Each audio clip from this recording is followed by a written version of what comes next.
Welcome back.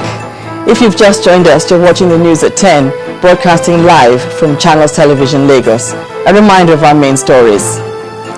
Anambra people to elect a new governor for another 4 years tomorrow.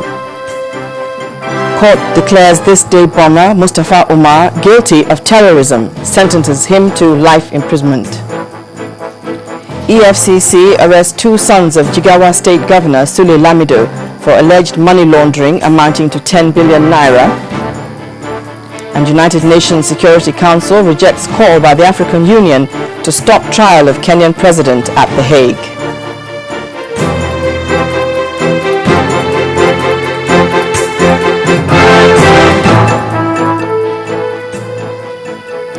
Now all our top stories and other programs can be found on our website, channelstv.com, and on youtube.com/channelsweb. Visit m.channelstv.com to view us live on your mobile device. You can also download the Channels TV app for Android, iOS and Windows Phone from their respective stores. And you can now interact with the Channels Eyewitness feature on our Android and Windows 8 platforms.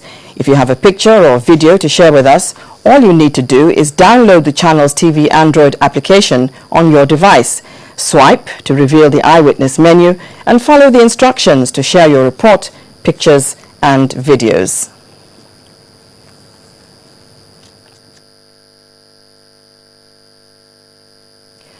A federal high court in Abuja has convicted and sentenced to life imprisonment with hard labor Mustafa Umar, a self-confessed Boko Haram member, in connection with the 26 April 2012 bombing of SOJ Plaza in Kaduna State, occupied by This Day, The Moment and The Sun newspapers. The presiding judge, Justice Adeniyi Ademola, who handed down the sentence, also ordered the convict to pay 150 million naira to the families of the 3 persons who lost their lives in the incident. Our correspondent, Amaka Okafo, reports. Mustafa Umar been escorted to the Nigerian prison for the final time since he was arraigned at the Federal High Court on a 1-count charge of terrorism in February 2013, following his conviction and sentencing by the court.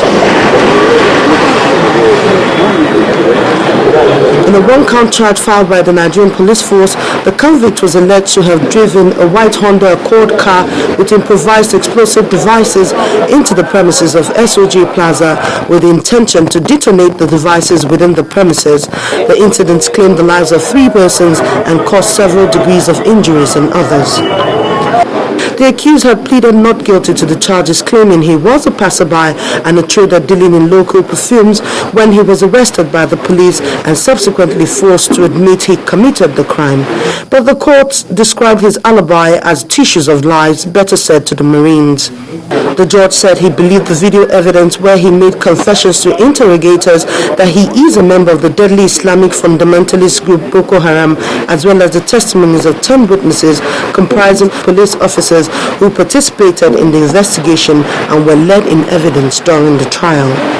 The judge said the prosecution had proven its case beyond reasonable doubt and agreed that the convict committed the offense for which he was charged. Judgment for today is a plus to the fight against terrorism in Nigeria.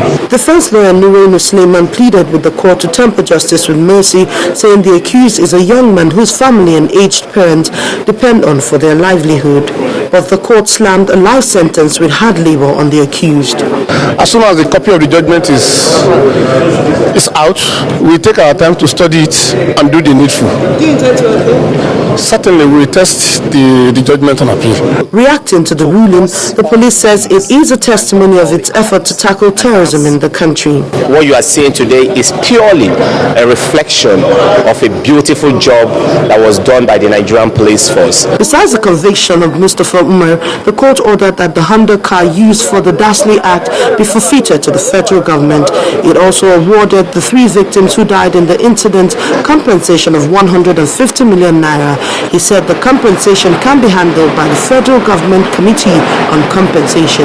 Amaka Ukafo, Channels Television News. The National Human Rights Commission is set to commence an inspection tour of about 200 police stations spread across 20 states in the country to ensure compliance with global requirements on human rights practices.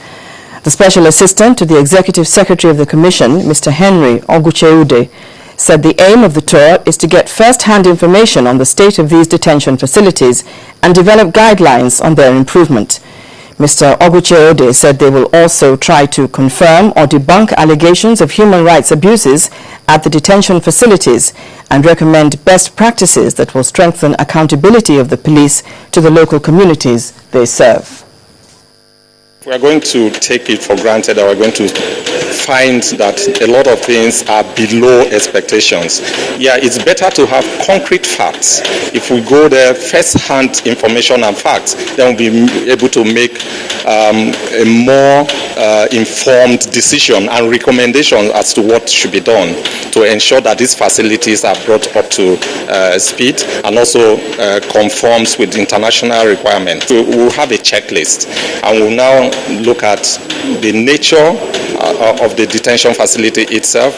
We also look out for allegations that we have received in the past, about possible existence of issues that violate human rights. Then we also look at issues of torture. We've had allegations or complaints that in some of these police facilities that they naturally violate rights with regard to the dignity of human person. So but we need to go and see for ourselves, and where we find, we'll make recommendation as to what adjustment to be made to ensure that they comply with human rights expectations. Two sons of Governor Sule Lamido are telling the Economic and Financial Crimes Commission, EFCC, what they know about an alleged missing 18 billion naira from the coffers of the Jigawa state government. Mustafa and Aminu were picked up last night in Kano for money laundering charges. Although Aminu had been convicted by a court of law, having faced trial a year ago for laundering $50,000. The court consequently arrested him to refund $10,000, which is part of what he is believed to have stolen. His brother Mustafa is being quizzed for the first time in the fresh case of laundering 10 billion naira within a space of 6 to 7 years. The EFCC says it's prepared to try the suspects in court in order to compel them to return the stolen money to the government's treasury. Chief Justice Mariam Oluma Mukhtar says the judiciary cannot afford to stand aloof in the face of the realities of a democratic system of government. Justice Mukhtar, who stated this at the swearing-in of Justice John Okoro at the Supreme Court in Abuja, described the judiciary as critical to the dispensation of justice in the country. In the light of this, she noted that the attainment of high ethical standards amongst judicial officers is key to promoting justice. And defend the Constitution of the New Justice of the Supreme Court, Justice John Okoro, taking his oath of office. I, John Ian Okoro, do solemnly swear that I will be faithful and bear true allegiance to the Federal Republic of Nigeria, that as Justice of the Supreme Court, I will discharge my duties and perform my functions honestly, to the best of my ability, and faithfully in accordance with the Constitution of the Federal Republic of Nigeria and the law. The ceremony was witnessed by members of his family, friends and colleagues. In her address, the Chief Justice of Nigeria, Justice Oluma Mukhtar, says the judiciary has a key role in resolving conflicts and upholding human rights through a robust interpretation of a law. As I felicitate with you, let me point out that you have a very heavy responsibility on your shoulders. The sole reason is that the public perception of the judiciary, as we are well aware, is central to its existence, especially in a democratic society as Nigeria. It follows, therefore, that the judiciary in a democratic society cannot remain aloof of the realities of the operating environment, even if only for the pragmatic necessity to maintain its relevance in society. For the governor of Akwa Ibom State, Godswill Akpabio, expectations from members of the judiciary are high as they are the last hope of the common man. What it needs to do is to continue to dispense justice with the fear of God and ensure that anybody who comes before him get justice no matter his level in society. Justice should not have any strata, it shouldn't have any barrier. Anybody, the common man that approaches the bench should have justice. While the judiciary has in recent times attained some level of achievement in justice delivery, the consensus here is that all hands must be on deck to achieve concrete results. Specially invited guests. Now here's some good news for Nigerian students, as there are high indications that the Academic Staff Union of Universities, ASU, may end its 4-month-old strike tomorrow. Already, about 120 chapters of the union are said to have voted in support of the decision to end the strike at their various congresses held in their institutions. However, the national executive of the body is yet to ratify the decision. ASU has been on strike since July the 1st, 2013, and President Jonathan had, at his last meeting with the union, agreed to provide 1.1 trillion naira in the next 5 years and the balance of 1 billion naira earned allowance to each university.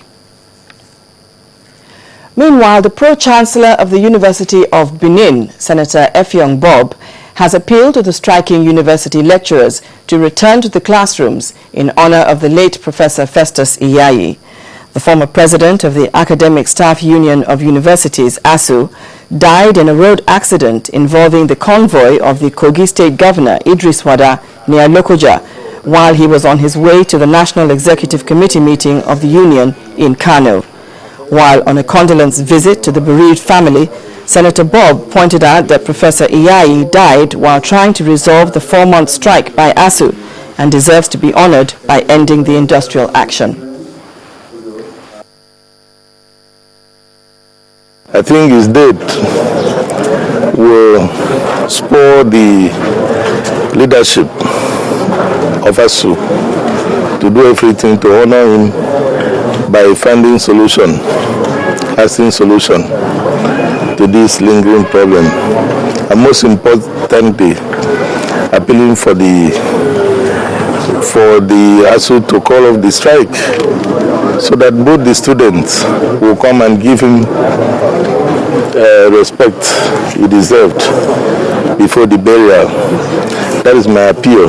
I sincerely hope that before the date of burial, ASU leadership will find all possible ways of bringing to an end the lingering problems between ASU and federal government by calling off the strike, so that the students, the parents, the government will move on with other things affecting the country.